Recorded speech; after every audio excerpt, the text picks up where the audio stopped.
Magandang hapon muli mga kapatid. Meron po tayo panauhin, sina Brother Rock, tsaka si Sister Ned, sabi ko. Sila po ay galing sa Tarlac, actually. Si Brother Rock, yung preacher po sa Tarlac. So ating pong mensahe po sa hapon ito ay tungkol sa biblical faith. Maraming nagtuturo tungkol sa pananampalataya, pero hindi natutugma sa sinasabi ng Biblia. Halimbawa, yung mga Baptist, mga Calvinist, naniniwala sila na tayo maliligtas sa pamamagitan ng pananampalataya lamang. Pero yun po yung sinasabi ng Biblia tungkol sa pananampalataya. Ito po ang ating gustong pag-aralan sa hapong ito tungkol po sa pananampalataya. Makikita po natin sa Malalaksalatan.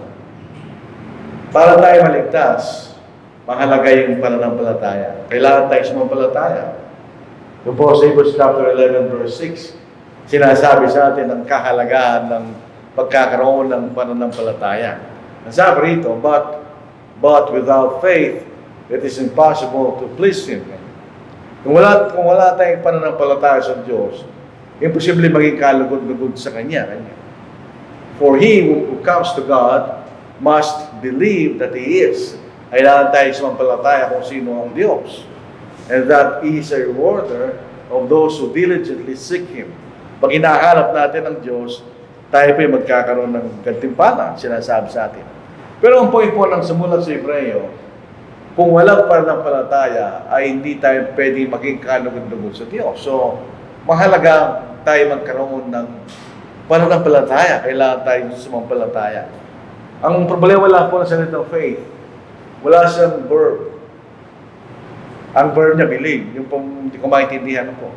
So, ang pananampalataya, ang ibig sabihin, kinakailangan tayong sumampalataya. Kung hindi tayo maaaring maging kalugod-lugod sa Diyos. Yung makikita natin. This is Romans chapter 5, verse 1. Basahin po natin. Therefore, having been justified by faith.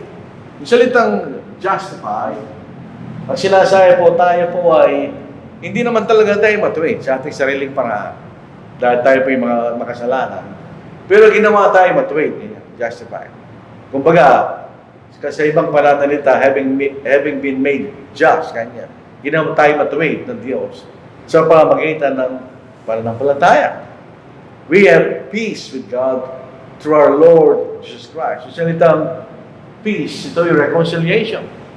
Tayo po yung nanumbalik sa Diyos sa pamamagitan ng pananampalataya, sa pamamagitan ng ating Panginoon Yesu Cristo kanya. So kaysa hindi tayo maaaring maging matuwid sa harapan ng Diyos kung hindi tayo sumasampalataya. So makikita rin po natin ang kahalagahan niya. Hindi tayo pwede magmalaki sa harapan ng Diyos na tayo'y matuwid. Kasi ginawa lang tayong matuwid nung tayo pinatawad sa ating mga pagkakasala at patuloy na pinatatawad sa ating mga kasalanan kung tayo po ay nagsisisi bilang kanyang mga anak. Dito rin sa John 3:16. Ito ang pinakasikat na talata tungkol sa pananampalataya.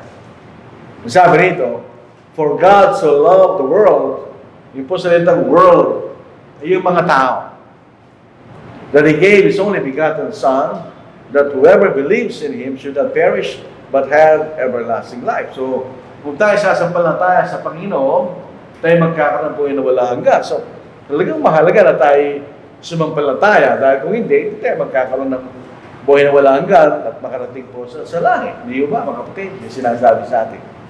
So, ano yung pananampalataya? Yung iba, sinasabi nila, sumampalataya ka kahit walang katibayan.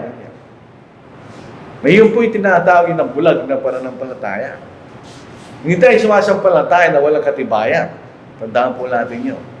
So, kung tayo po ay sumasampalataya na walang katibayan, basta lang tayo naniniwala, ay hindi po tunay na pananampalataya. Yun yung bulag na pananampalataya. Katulad naman sa mga kaibigan natin sa marami sinasabi nila eh. Yung mga kaibigan natin, mga Katoliko. Sabi niya, sarado ko kanya. So kahit ano sabihin mo sa akin, hindi ko maniniwala kanya. Pag tinanong mo sila tungkol sa kailang pananampalataya, wala naman sila naintindihan. Basta lang sila sumasampalataya. So yun po yung blind faith. Hindi po yun ang magliligtas sa akin. Hindi yan ang biblical faith na sinasabi sa banal na kasulatan. Kung naniniwala lang tayo na walang katibayan, basta lang tayo naniniwala. Kung naniniwala tayo kahit di natin naintindihan, hindi ito tunay na pananampalataya yun. Hindi tayo maliligtas sa ganung klaseng pananampalataya kung ganun lang ating ginagawa. So dito po sa Hebrews chapter 11 verse 1. Pansinin po natin, ang pinag-uusapan rito ay ang sinabi ng Diyos. Tandaan po natin yan. Pag ang pinag-uusapan natin, sinabi ng tao, wala tayong katiyakan doon. Pero dahil ang sinasabi nito pinaniniwalaan, ay ang mga bagay na sinasabi ng Diyos. Dapat paliwanag po sa atin yun. So ang Diyos hindi maaari magsinungaling, so yung nagsasabi siya ng totoo. Tayo, ang mga tao, lahat tayo, nagsisinungaling tayo. Paminsan-minsan sa ating buhay. Pero hindi ang Diyos. So ang pinag-uusapan dito ay yung pananampalataya sa Diyos sa mga bagay na sinasabi ng Diyos. Yan ibig sabihin. Sabi po sa Hebrews 11 verse 1, now faith is the substance of things hoped for, the evidence of things not seen. So tingnan may katibayan. For by the elders obtain a good testimony. So ito yung definition na sinasabi sa atin sa aklat ng Hebreo, chapter 11. Itong chapter 11 ng Hebrews, ito yung aklat ng pananampalataya. Although yung mga binabakit rito, yung mga tao sa Old Testament, pero yun lang ang sinabi ng Diyos sa kanila, yun ang kailang ginawa. Sila'y naniniwala sa namang bagay na sinasabi ng Diyos. Isang salita, substance, ganyan. Ano ba ibig sabihin nun? Evidence. So, merong substance ng mga bagay na ating inaasahan at katibayan ng mga bagay na nakikita kanya. So, ibig sabihin, ang pananampalataya ay mayroong substance sa evidence. Yung substance yung assurance. Siya, assurance. Ibig sabihin, yung sinabi ng Diyos na ipinangako niya sa atin ay may assurance na mangyayari yun. Dahil nagsabi sa atin ay ang Diyos, makita natin. Pag ang tao lang nagsabi sa'yo, pwedeng mangyari, pwedeng hindi. Minsan kahit ang tao, sincere siya sa binibigay sa'yo na pag-asa, kung minsan hindi na nagagawa. Pero namamatay siya. Pangala, may mga bagay na wala siyang control. Kaya kahit ipinangako niya, hindi na magagawa. Pero hindi ang Diyos. Ang Diyos ay makapangyarihan sa lahat. So, mga bagay na sinasabi niya, ay may katiyakan na ito'y mangyayari kanya. Sinasabi rin po sa atin sa talatang ito, yung assurance, ito po sa American Standard Version, now faith is assurance of things hoped for, a conviction of things not seen. Ibig sabihin, sigurado tayo, nakakatiyak tayo, na yung mga bagay na inaasahan natin, na sinabi sa atin ng Diyos, ay mangyayari. Hindi tayo nagkakaroon ng alinlangan, hindi mangyayari yun.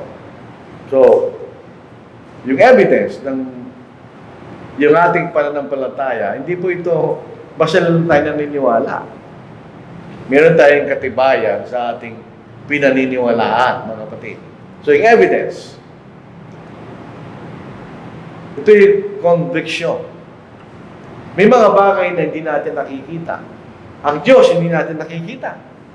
Pero we are convict, o meron tayong conviction, o matibay na paniniwala, natutuko siya. Dahil meron tayong katibayan tungkol sa Kanya, makikita natin.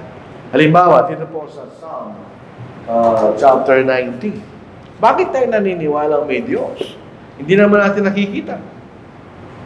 Kahit sino wala pa nakikita sa Diyos. Ang nakikita lamang sa Diyos na nagpahayag sa atin ay ang ating Panginoon. Dahil kasama niya ang Diyos mula pa noong una. Pero otherwise, sa mga tao, wala pa nakakita sa Diyos. Dito sa Psalm 19 verse 1, at mga sumusunod, nagpapahayag ng kalalatian ng Diyos ang kalangitan, at ang mga gawa ng kanyang kamay ay inihayag sa kalawakan. Sa araw-araw ay nagsasalita, at gabi-gabi nagpapahayag ng kaalaman. Walang pananakita o mga salita man, ang kailang tinig ay hindi narinig. Bakit sinasabi niya yun? Pag nakita natin ng kalawakan, pinag-uusapan rito, binabagit yung araw, na palagi ganun ang ginagawa niya, hindi mo siya nagsasalita. Pero nagsasabi siya sa atin na ito ako'y may gumawa sa akin kanya. Dahil meron siyang pattern day in, day out. Siya yung makikita natin siya yung nasa east, tapos bababa siya sa west. Ganun palagi araw-araw.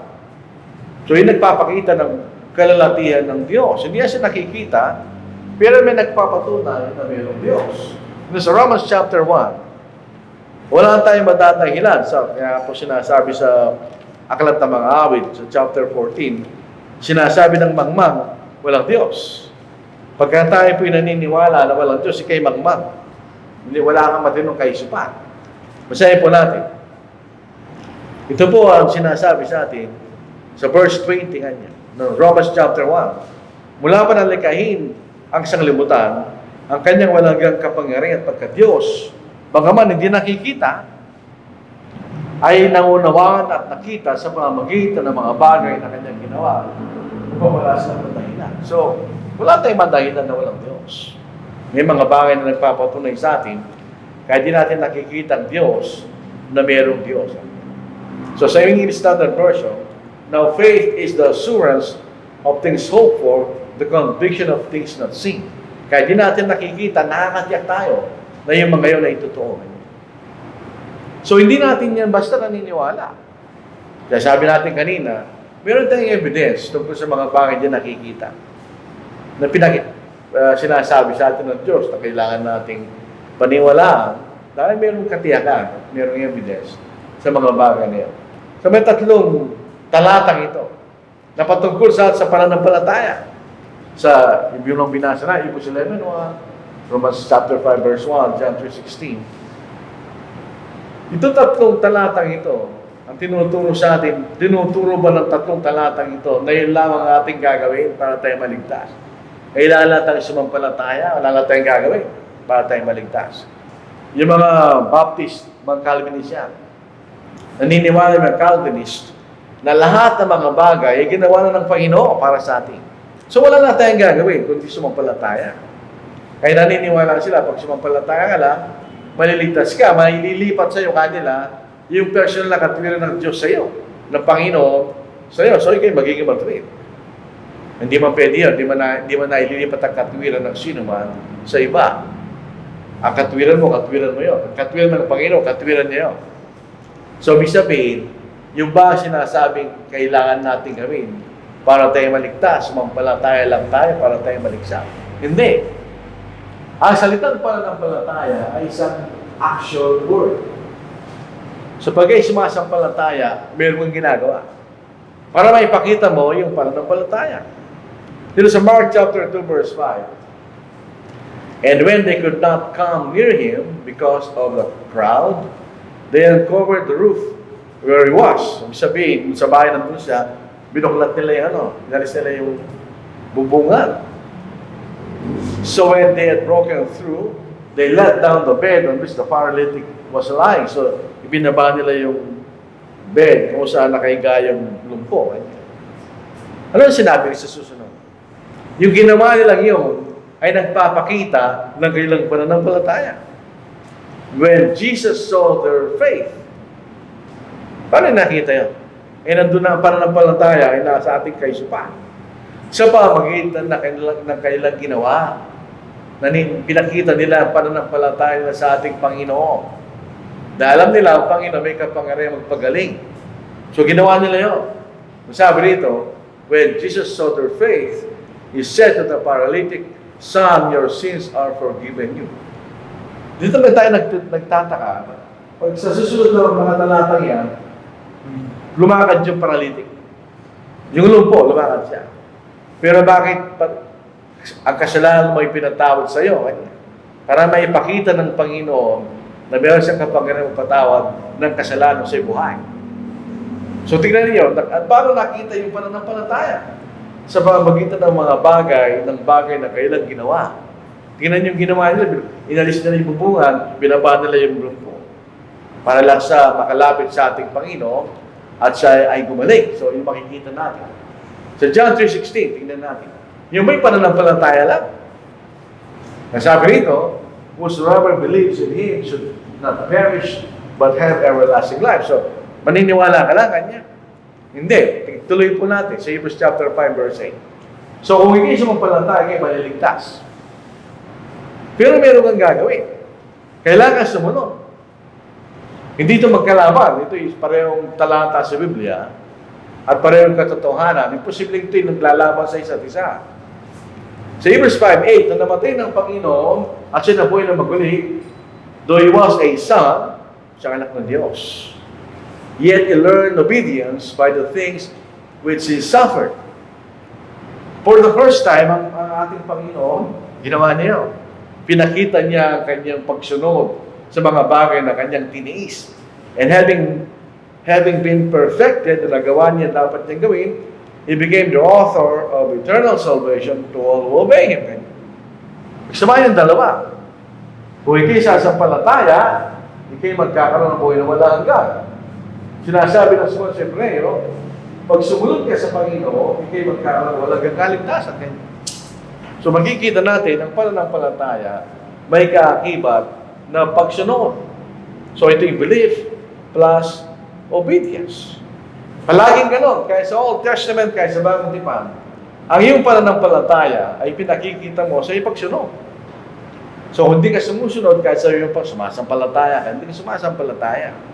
So, yung tunay na sumasampalataya ay sumusunod sa ating Panginoon. Yung makikita natin. So, dito po sa John chapter 3 verse 16, whoever believes in him should not perish but have everlasting life. Tingnan niya sa pinakawaling talata ng kabanatang ito. He who believes in the Son have everlasting life. And he who does not believe the Son shall not see life, but the wrath of God abides in him. So pag hindi ka sumasampalataya sa anak, hindi ka ang galit ng Panginoon ay pupunta sa iyo kanya. So pareho lang yan, believes, does not believe, di ba? Magka-opposite lang sila. So ito yung magkaibang salitang Grego, mga kapatid. Yung second word, does not believe, ay obedience. Yan sa Tagalog. Dito po sa John chapter 3 verse 36. Yung sa Tagalog kanya, yung hindi sumunod ng nakasulat. Ito yung New King James. Dito sa Tagalog kanya, ang sumasampalataya sa anak ay may buhay na wala hanggan.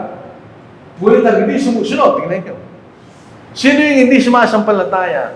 Yung hindi sumusunod. Ang hindi sumusunod sa anak ay hindi makakita ng buhay, kundi ang apo ng Diyos ay mananatili sa kanya. So kung yung hindi sumusunod, yung hindi sumasampalataya, ay hindi sumusunod, anong ibig sabihin ng sumasampalataya? Yung sumusunod, di ba? So yun makikita natin ang pananampalataya. Hindi lang sa isip yan, ito yung ginagawa. It's an action word. So, kung sumasampalataya ka lang sa iyong kaisipan, hindi ka mali. Ito yung binasa natin kanina. He that believeth on the Son hath eternal life, but he that obeyeth not the Son shall not see life, but the wrath of God abideth on him. Ito po yung American Standard Version. Yung salita abideth, ito yung singular. Ito po. Abides sa modern na English. So yung salita obeyeth not, yung sa New King James does not believe. Ganyan. Pag hindi ka sumasampalataya, hindi ka sumusunod. Yung dahilan bakit sa Mark 16, verse 16, sinasabi niya, ang sumasampalataya at pabautisma na ay maliligtas, datapat ang hindi sumasampalataya ay parusahan. Bakit din sinabi ang hindi sumasampalataya at di sumunod? But dahil pag hindi ka sumasampalataya, hindi ka susunod. Dahil yan makikita natin. So, ang salitang pananampalataya ay pagsunod. Ang hindi sumasampalataya ay hindi pagsunod. So, ang nagliligtas na pananampalataya ay ang mas obedient faith, yung sumusunod. Belief only doesn't save. Pag naniniwala ka lang na hindi ka sumusunod, hindi ka maliligtas. Yan ang makikita natin tinuturong malinaw ng banal na kasulatan. Sabi sa Panginoon, John 13 verse 17. Paano mo tatanggapin yung biyaya? Kailangan malaman mo kanya. If you know these things, blessed are you if you do them. Kung alam mo sinasabi ng Panginoon kanya, ikay pagpapalay kung ginagawa mo kanya. So lahat ng biyaya, kasama ng kaligtasan, ay darating pag ginagawa natin yung sinasabi ng Panginoon. So, kailangan natin gawin yung ating paniniwalaan. Otherwise, wala tayong biyaya. At kasamang biyaya, yung kaligtasan natin, yun ba? So, yun yung nagpapatunay rin na pag tayo naniniwala, kailangan tayong sumunod. Sabi nito, and to whom did he swear that they would not enter his rest, but to those who did not obey? Ito po yung sa Old Testament, yung bansang Israel, sila ipapasok doon sa lupang ipinangako. Pero hindi sila sumampalataya, namatay sila eh. So hindi sila nagpasok sa kapahingahan. Dahil hindi sila sumunod. So we see that they could not enter in because of unbelief. Hindi sila sumasampalataya, so hindi na ginawa. So hindi sila nakapasok doon sa ipinangakong lupain at kapahingahan ng Diyos dahil sa kailang kawalan ng paniniwala. So pag pareho lang yan, did not obey equals unbelief.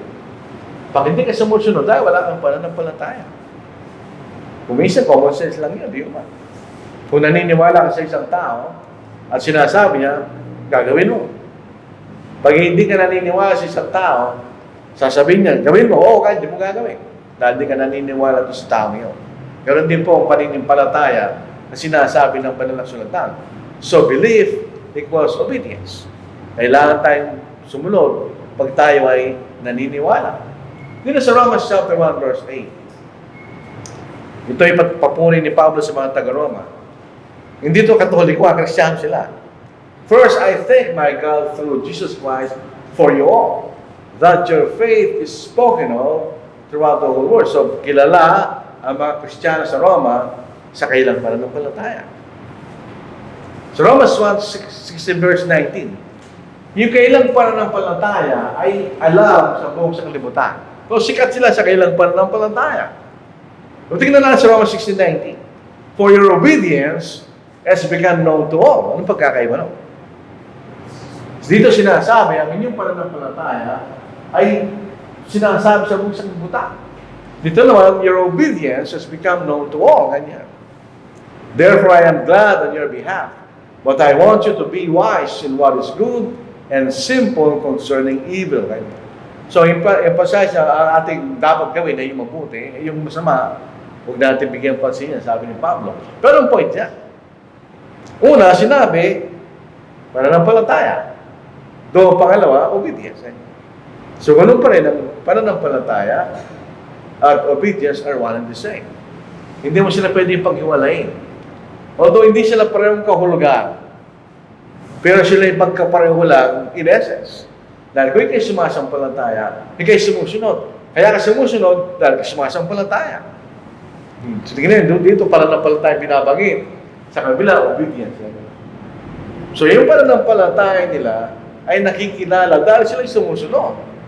Kaya kilala kayo ng pananampalataya sa buong sanglibutan. Yan ang sinasabi ni Apostle Paul.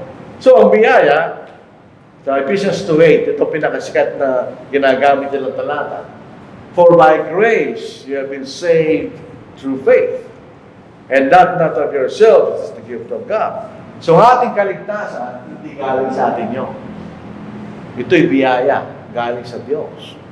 Ang kaligtasan din nag-originate sa ating kaisipan, sa ating karunungan, ito'y galing sa Diyos. Ang ating kaligtasan ay galing sa Diyos. Dito rin sa Titus chapter 2 verse 11, for the grace of God that brings salvation has appeared to all men. Yung biyaya ng dadala ng kaligtasan ay naipahayag sa lahat ng tao niya. So, yung biyaya ng niligtas, nagbibigay ng kaligtasan. Katanungan, bakit hindi lahat ay ligtas? Say, ligtas tayo ng biyaya.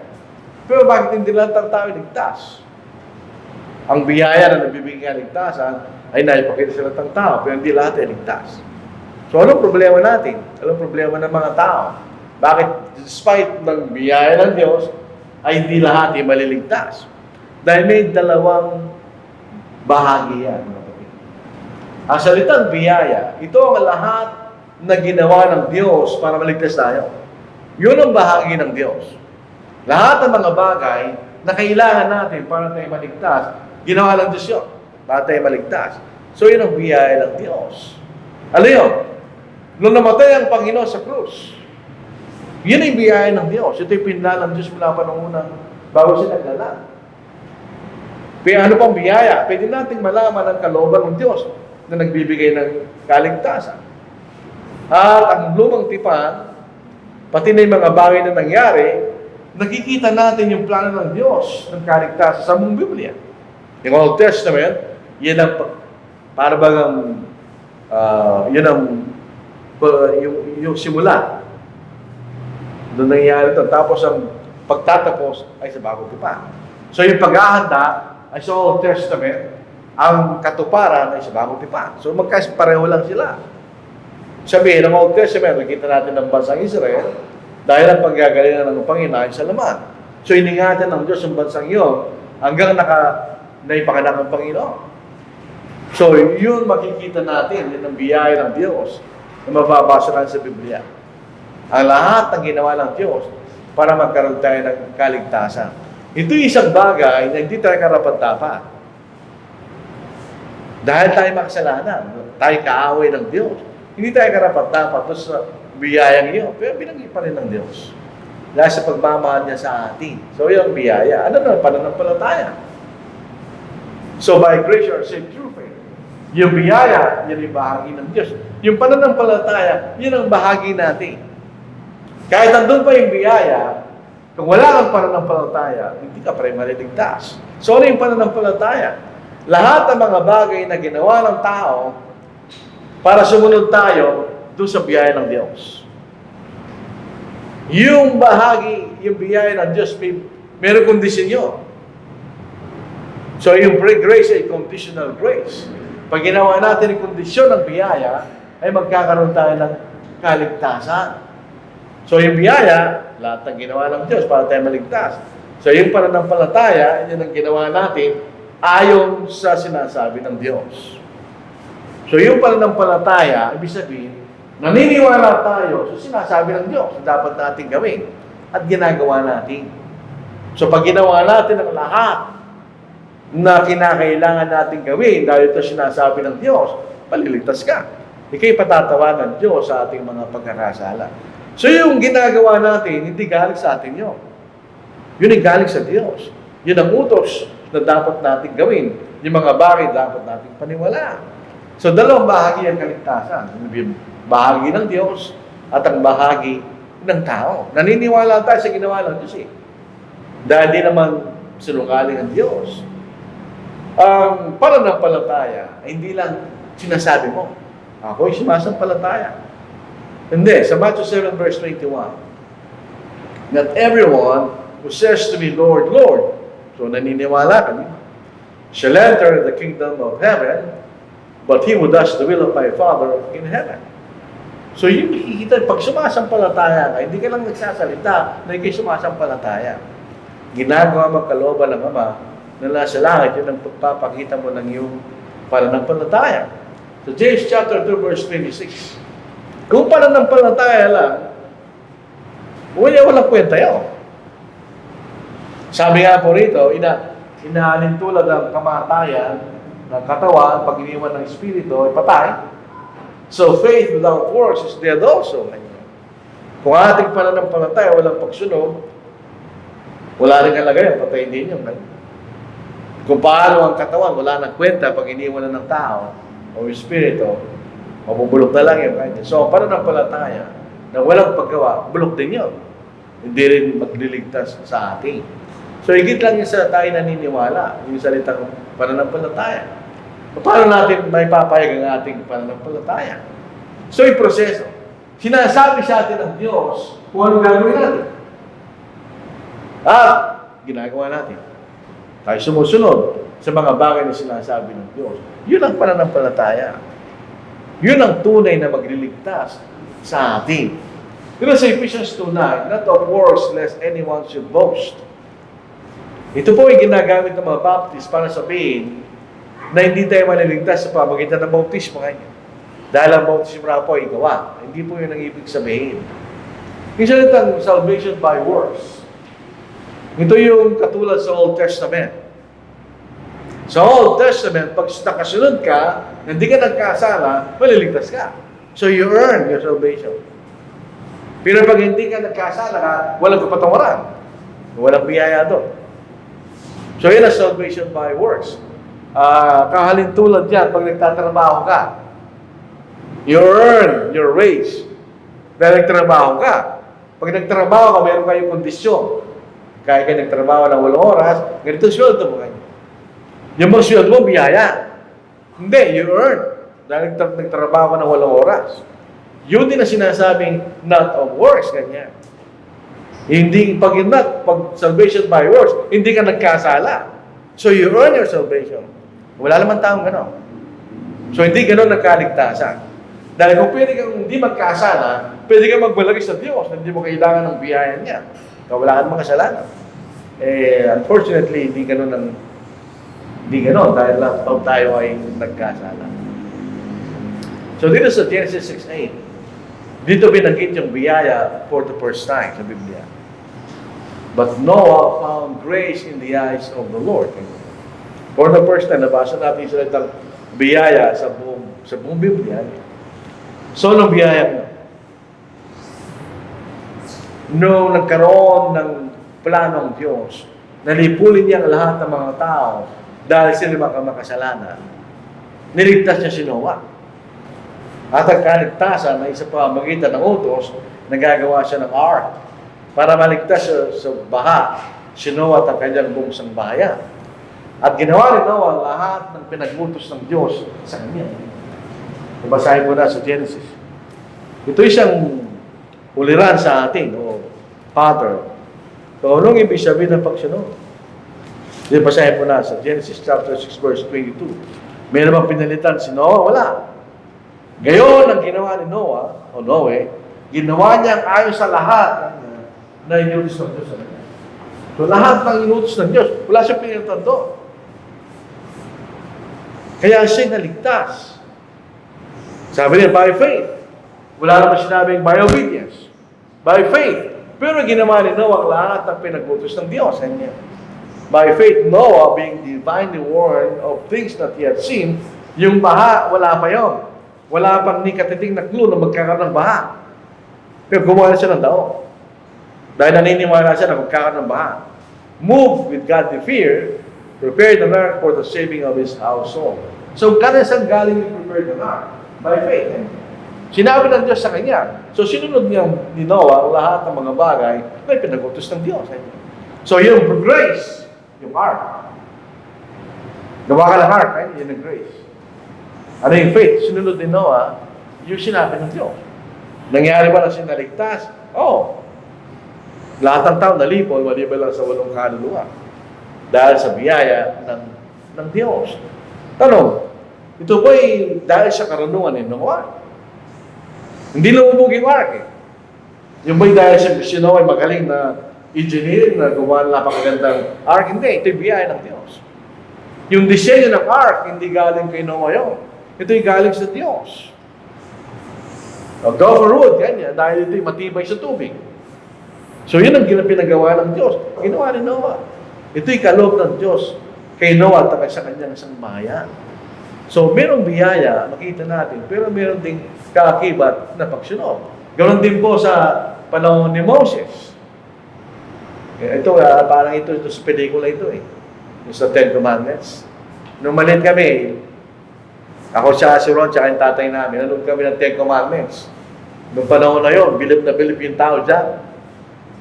Nung pinanood ko uli, ngayong panahon na ito, nagtatawanan ko na lang dahil yung effect niya masyado ng mababa kasi kasalukuyang panahon na computerized ang lahat ng mga bagay na pwede yung ngayon mas realistic kaysa ng panahon na yan. So, yung dividing of the Red Sea, ito'y biyaya ng Diyos. Pero yung pananampalataya, nung sila ay nag-cross sa Red Sea, sinunod nila ang Diyos. Sabi niya, mag-ihiwalay ang dagat at kayo lumakad sa gitna kanya. So ginawa lang pa sa Israel yun. Sila ba'y naligtas? Oo. Nang sumunod ang mga Egyptian, namatay sila. Pinalabog sila ng Diyos. So kahit yan, yun ang biyaya. Maliligtas sila Yung Diyos sa kanyang kapangyarihan, nakatingin yung dagat, yung Red Sea. Dadaan sila sa gitna. Kung nandoon tayo, sigurado matatakot ka doon.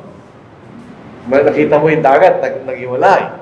Pero dahil meron silang pananampalataya, sila. At sila ay naligtas. Ganon din yun. Grace by faith. Sa panahon na yun. So yung kaligtasan natin, ganon din. Sinasabi sa Mark 16:16, he who believes and is baptized will be saved, but he who does not believe will be condemned. Pag tayo ay sumampalataya at namautismuhan, tayo ay maliligtas. Ngayon, pag naniwala ka doon, anong gagawin mo?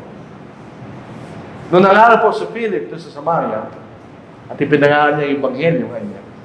But when they believed on Philip, as he preached the things concerning the kingdom of God and the name of Jesus Christ, kanya, anong nangyari? Both men and women were baptized. Dito natin malalaman, walang sangkulan na bautismuhan. Doon sa Tagalog, ang salitang babae at lalaki, hindi yan masyado malinaw sa atin. Pwedeng batang babae, batang lalaki.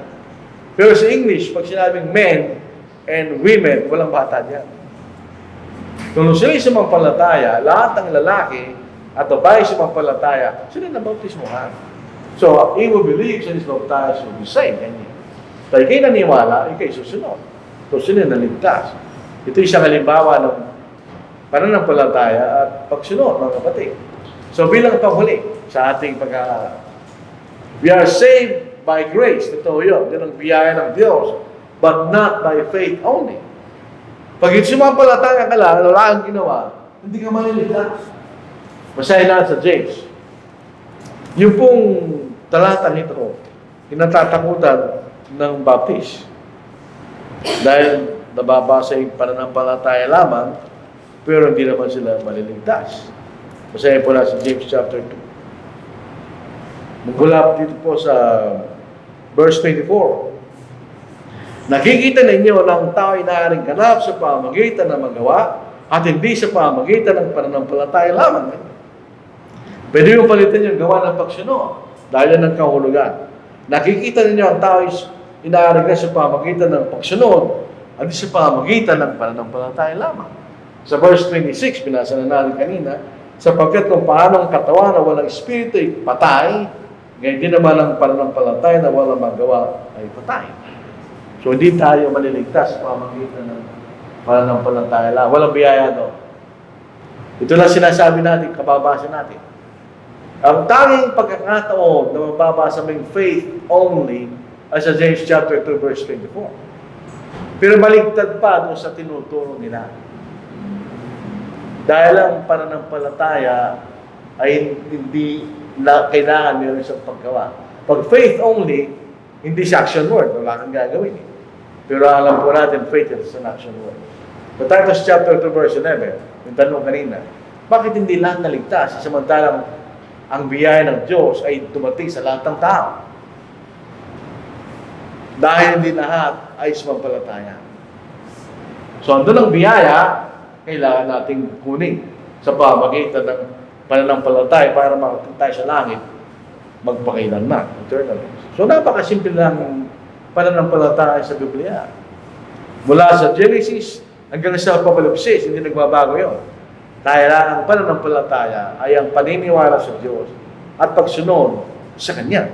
That's faith. Yun ang biblical faith na magliligtas sa atin. So, hindi lang baptism sa mali yan. Kung minsan, paano tayo? Hindi natin pwedeng malaman kung anong gagawin mo para maging kanagundugod sa Diyos pag hindi mo alam salita ng Diyos.